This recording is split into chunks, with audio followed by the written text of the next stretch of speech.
Salam alaikum is a greeting in Arabic that means peace be upon you.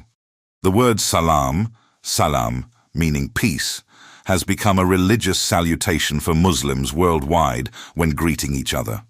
Its use as a greeting predates Islam and is also common among Arabic speakers of other religions, such as Arab Christians and Mizrahi Jews, and speakers of languages with Arabic loanwords, like the use of salam by Indian Christians who speak Hindi Urdu in the northern Indian subcontinent. It's all about spreading those good vibes and connecting with one another, you know? It's amazing how these simple phrases can create such a sense of community. The 8th surah of the Quran is Surah Al-Anfal, Arabic Surah Al-Anfal. This chapter holds immense historical and spiritual significance within Islam, primarily revealed in the aftermath of the pivotal Battle of Badr. It serves as a foundational text for understanding early Islamic jurisprudence and spiritual fortitude. English translation. The name translates to the spoils of war or the bounties. This title reflects its focus on the distribution of war gains and blessings, emphasizing that all victories and resources ultimately come from Allah.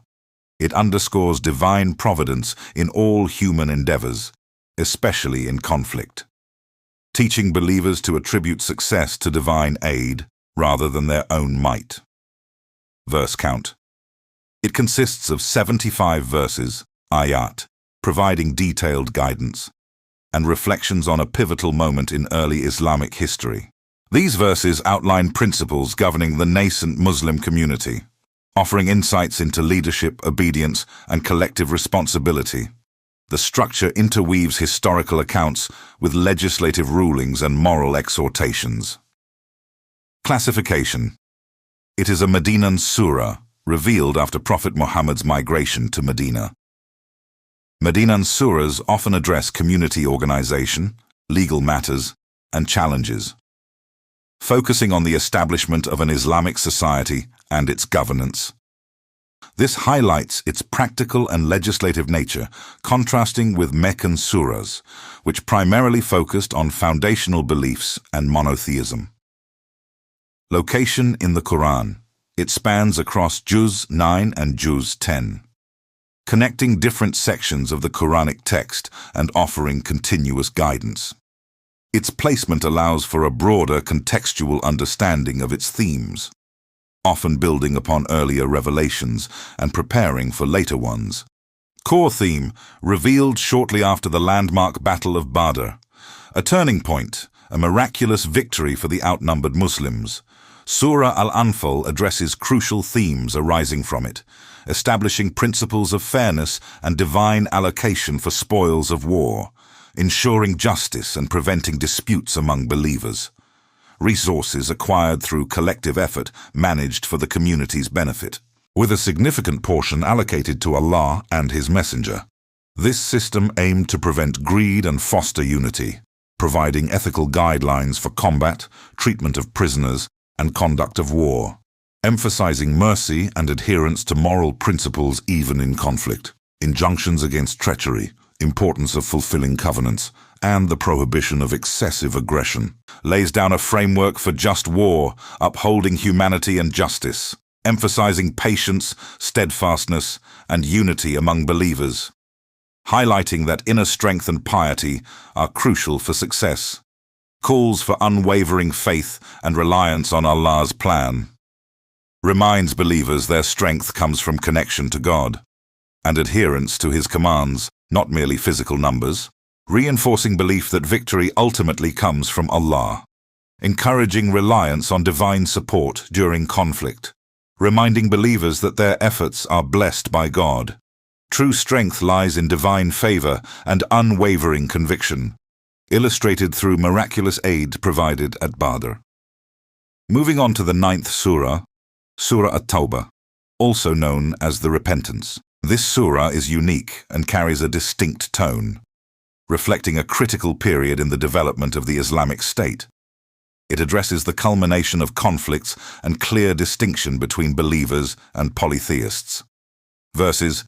It consists of 129 verses, making it one of the longer surahs. Its length allows for comprehensive discussion of legal, social, and theological issues, providing detailed directives for the Muslim community in its mature phase.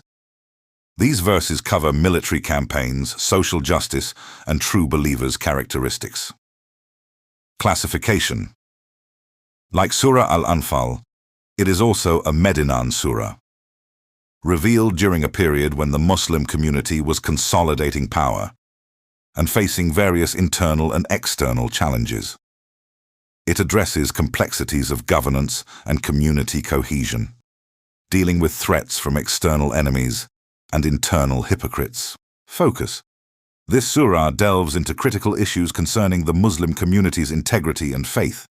It discusses treaty violations, addressing the breaking of covenants by certain tribes, and the consequences of such actions, establishing clear guidelines for diplomatic relations and warfare. It outlines the termination of treaties with polytheists who had repeatedly violated their agreements, marking a decisive shift in policy and emphasizing the sanctity of agreements in Islam, as well as the consequences of their breach. The Battle of Tabuk, providing context and lessons from this significant expedition, which tested the commitment of the believers and exposed true intentions. It highlights the importance of obedience and sacrifice, and the severe consequences for those who lagged behind or showed reluctance, serving as a powerful reminder of the demands of faith. Hypocrisy, exposing and condemning the characteristics and actions of hypocrites, highlighting the dangers of insincere faith and warning against internal enemies. The surah provides vivid descriptions of their traits and motivations, serving as a warning for all times about the subtle and destructive nature of hypocrisy.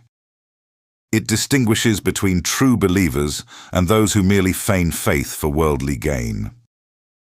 God's mercy for sincere repentance, offering hope and guidance for those who genuinely repent, emphasizing the vastness of divine forgiveness and the opportunity for spiritual renewal.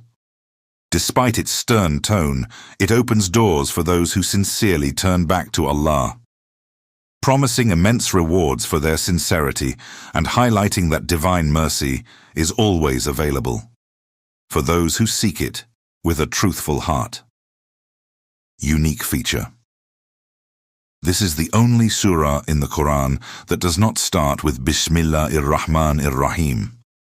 This unique omission is often attributed to the stern and uncompromising tone of the surah, which deals with declarations of disavowal against polytheists and hypocrites, and the breaking of treaties, signifying a period of decisive action and accountability, rather than an opening of mercy. It marks a clear distinction between believers and those who oppose the divine message, emphasizing justice and consequences over initial mercy in its opening, reflecting the gravity of the matters discussed within its verses and the finality of the declarations. This absence underscores the surah's primary message of warning and disassociation from those who betray their covenants and oppose the truth. If you like this video, don't forget to like and subscribe. This helps the channel and get more views to help others to see the true understanding of Islam. Salam alaikum is a greeting in Arabic that means peace be upon you. The word salam meaning peace, has become a religious salutation for Muslims worldwide when greeting each other. Its use as a greeting predates Islam and is also common among Arabic speakers of other religions, such as Arab Christians and Mizrahi Jews, and speakers of languages with Arabic loanwords, like the use of salam by Indian Christians who speak Hindi Urdu in the northern Indian subcontinent. It's all about spreading those good vibes and connecting with one another, you know? It's amazing how these simple phrases can create such a sense of community.